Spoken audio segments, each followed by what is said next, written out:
And what other nuances or what else did you find out that is important to include in the kibble to give it the max nutrition? Like, are you putting in any probiotics, or what other facets of the nutrition are important?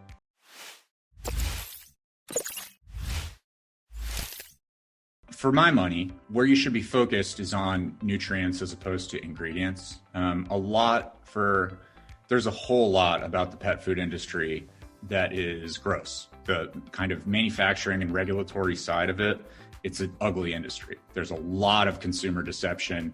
There's a lot of bad faith. There's a lot of making products with very wholesome looking imagery that are incredible, do very bad things to these animals' bodies. And also, as a result of that, largely, consumer practices are kind of wonky. Like, the things that are trends on the consumer side in the pet food industry often are things that are completely disconnected from the issues that really matter to pet owners, which things like health. And so one of those is there's a big tendency for consumers to really hone in on ingredient quality. You can't see me, but I'm making the air quotes symbols with my hands because it's a kind of a nonsense concept. It's a concept that has no real definition and is sort of just about how much or little the consumer feels a sense of disgust when thinking about the ingredient.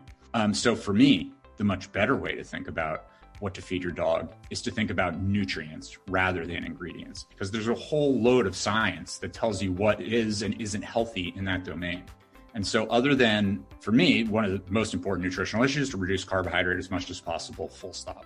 The second one is to make sure that your dog is getting at least as much protein as it needs.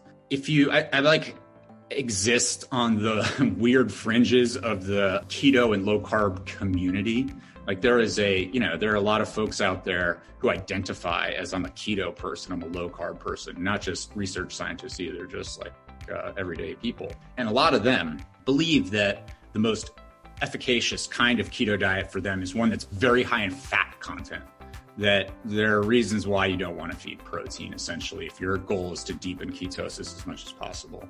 I'm not one of those people when it comes to how to feed your dog. The average wolf consumes gets about 63% of its calories from protein sources.